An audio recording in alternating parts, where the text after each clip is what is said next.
자가 분명하다. 발포!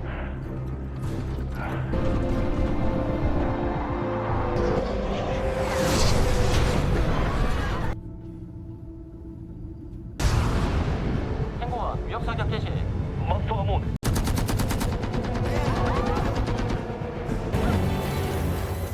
시계불량! 시계불량! 야, 태권도 뭐 하는 거야? 반복한다. 당장 격파하라.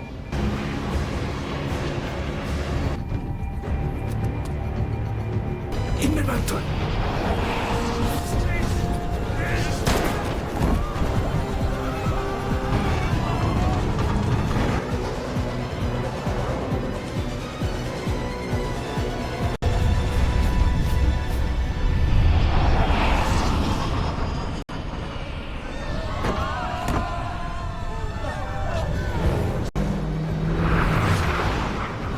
Hai semuanya, selamat datang kembali di channel Atreides Data Center, tempat dimana kita membahas film-film mulai dari yang jadul sampai yang terbaru.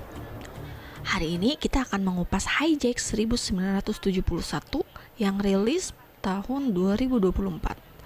Hijack 1971 adalah film thriller yang diadaptasi secara bebas dari peristiwa nyata pembajakan pesawat Korean Air F-27 pada 23 Januari 1971. Film ini membawa penonton ke dalam suasana tegang di atas pesawat yang mengalami krisis saat orang bersenjata memaksa para penumpang dan kru menghadapi situasi hidup dan mati. Dengan latar belakang konflik geopolitik, film ini mengeksplorasi keberanian, pengkhianatan, dan harapan dalam situasi ekstrem. Simak videonya sampai habis ya.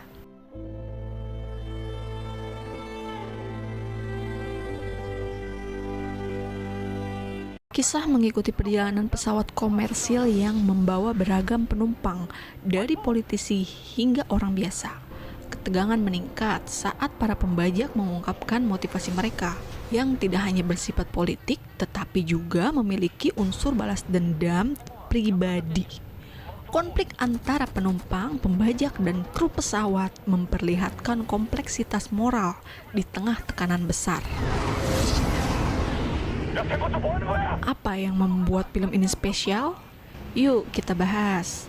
Tonton terus sampai habis. Jangan lupa untuk like, subscribe agar channel ini bisa berkembang.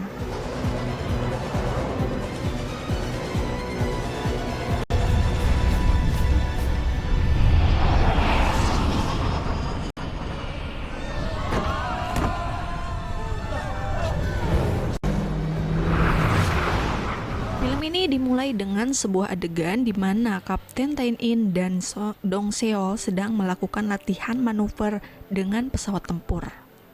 Kemudian, ada perintah datang dari atasan untuk segera mengejar salah satu pesawat penumpang yang sedang mendekati perbatasan Korea Utara. Ternyata, Seo pilot pesawat penumpang adalah prajurit cadangan Angkatan Udara, Seo Min-soo. Tain In menghimbau Min-soo lewat radio untuk mengubah arah penerbangan karena pesawat itu sudah hampir memasuki wilayah Korea Utara. Tapi Min-soo menolak. Atasan Tain In memerintahkan pesawat tempur untuk melakukan tembakan peringatan, tapi Min-soo tak bergeming. Merasa ada yang tak beres, Tain In mencoba mengecek para penumpang dan mempunyai firasat yang kuat bahwa ini adalah pembajakan pesawat. Tapi atasan tak memperdulikan hal itu. Dia lalu memerintahkan Tain In untuk menembak mesin pesawat. Karena Tain In mengkhawatirkan keselamatan penumpang, Tain In tidak menuruti perintah atasan dan membiarkan pesawat penumpang itu lolos memasuki kawasan udara milik Korea Utara. 51 warga negara Korea Selatan dibawa ke Korea Utara. Tain In dimarahi atasan. Atasan bersikeras bahwa ini adalah tindakan Min-soo yang membelut ke Korea Utara. Sedangkan Tain In yakin ini adalah pembajakan pesawat karena Tain In sangat mengenal Min-soo. Min-soo tidak mungkin membelot ke Korea Utara. Hal ini mengakibatkan Tain In dibebas tugaskan dari pilot pesawat tempur. Selang beberapa waktu, akhirnya beberapa penumpang pesawat yang dibajak dipulangkan kembali ke Korea Selatan. Tapi Tapi hanya 39 orang. Dan Minsu tidak termasuk di dalam daftar 39 orang tersebut. Dari kesaksian 39 orang tadi, 11 sisanya diisolasi di Korea Utara. 1 tahun kemudian, Tae In sekarang berprofesi menjadi show pilot Korean Air bersama kapten veteran dan kru profesional. Ketegangan awal terbangun melalui interaksi di antara beberapa tokoh, memberikan petunjuk tentang pembajakan yang akan datang.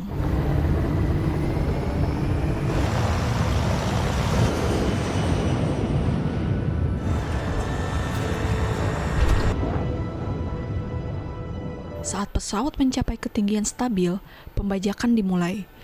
Seorang pria bersenjata mengancam keselamatan semua penumpang dan kru, menuntut agar pesawat dialihkan ke wilayah tertentu untuk memenuhi tuntutan politiknya. Tae In dan pramugari Hye Jin bekerja sama untuk menenangkan para penumpang. Namun, tekanan dari pembajak membuat banyak karakter menghadapi dilema moral tentang apakah mereka harus melawan atau bekerja sama. Ternyata motif utamanya adalah uang. Pembajak ini adalah salah satu penumpang dari 39 penumpang yang sebelumnya ditawan oleh Korea Utara. Pihak Korea Utara memberikan sayembara uang sebesar $2 juta bagi yang bisa melakukan hal serupa. Pembajak kali ini bernama Yongdae. Yongdae memang mempunyai kakak yang tinggal di Korea Utara. Tapi Yongdae tinggal di Korea Selatan bersama ibunya yang sedang sakit. Lalu tiba-tiba ada inspeksi dadakan. Yongdae dicurigai berhubungan dengan pihak komunis. Yang nyatanya pada saat itu, Yongdae memang sama sekali tidak berhubungan dengan kakaknya sama sekali. Ada satu adegan di mana salah satu polisi menyelipkan clipping komunis ke buku Yongdae. Yongdae difitnah oleh polisi sebagai antek komunis dan menyeretnya untuk diinterogasi. Yongdae mengalami penyiksaan ketika dibawa oleh polisi. Salah satunya adalah dengan penyiraman air panas ke tubuh Yongdae. Lalu adegan berlanjut di mana Yongdae kembali ke rumah menemukan ibunya sudah meninggal menjadi bangkai. Banyak sekali belatung di sekujur tubuh ibunya. Karena memang ketika Yongdae dibawa untuk diinterogasi, waktu itu sedang musim dingin dan kondisi ibunya sedang sakit. Sakit hati karena perbuatan ini, Yongdae memutuskan untuk membajak pesawat. Situasi semakin mencekam ketika pembajak memberikan ultimatum, memperingatkan bahwa bom yang mereka bawa siap diledakkan. Tae In meskipun gugup berhasil menghubungi pihak darat secara rahasia untuk minta bantuan. Dalam prosesnya, dia harus berpura-pura mematuhi perintah pembajak untuk melindungi nyawa semua orang di pesawat. Sementara itu, Hye Jin diam-diam menyusun strategi bersama Tae In. Mereka mencoba mengidentifikasi kelemahan pembajak dengan memanfaatkan situasi.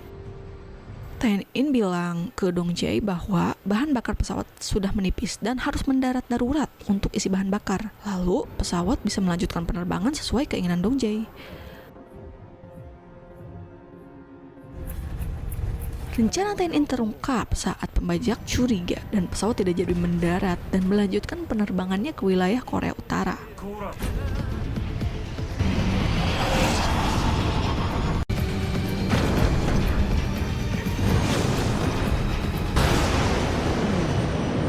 Yongdae bilang bahwa kenapa harus bertahan di Korea Selatan tapi jadi sampah. Lebih baik Tae In bekerja sama membajak pesawat agar bisa dianggap pahlawan ketika mendarat di Korea Utara. Tentu saja Tae In yang mempunyai jiwa patriot yang tinggi menolak keras ajakan Dong Jae. 너 형 만나려고 목숨 걸었잖아. Lalu ada 2 pesawat tempur Korea Selatan yang memperingatkan pesawat penumpang agar putar balik, seperti kejadian di awal film. Tapi kali ini posisinya Tae In sebagai kopilot pesawat penumpang dan Dong Seo sebagai pilot pesawat tempur yang menghimbau agar pesawat penumpang memutar arah penerbangannya. 남쪽으로 기 돌려. Dong Seo diperintahkan untuk memberikan tembakan peringatan.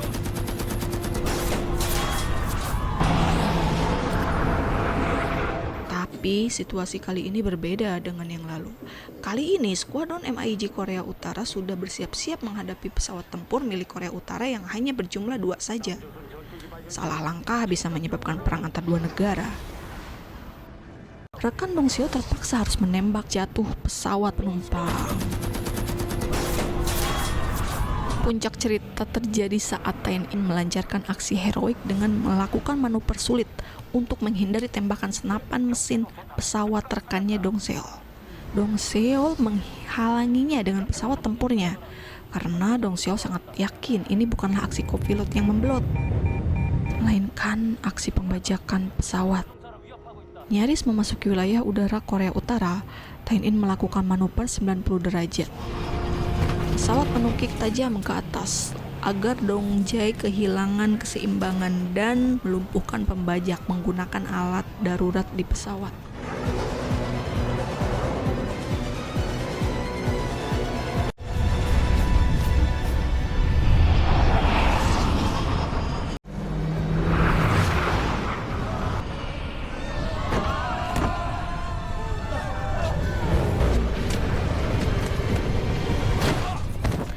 Dalam pertarungan sengit, mereka berhasil mengambil kendali kembali meskipun dengan luka fisik dan mental. 경고한다. 움직이지.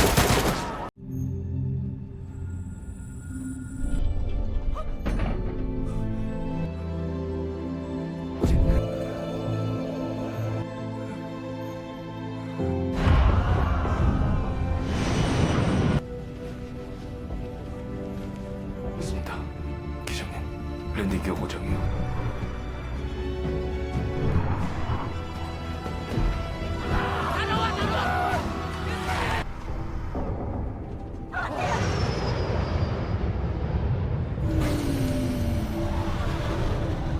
발공하겠습니다.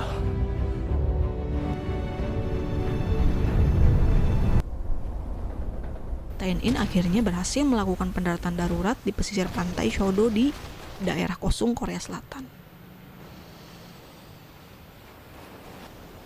Film ini diakhiri dengan suasana penuh haru saat penumpang dan kru yang selamat menyampaikan rasa terima kasih kepada Tae-in dan Hye-jin. Tetapi kopilot Tae-in meninggal dunia karena kehabisan darah. Cerita berakhir dengan catatan emosional tentang pentingnya keberanian, persatuan, dan kemanusiaan dalam menghadapi bahaya besar.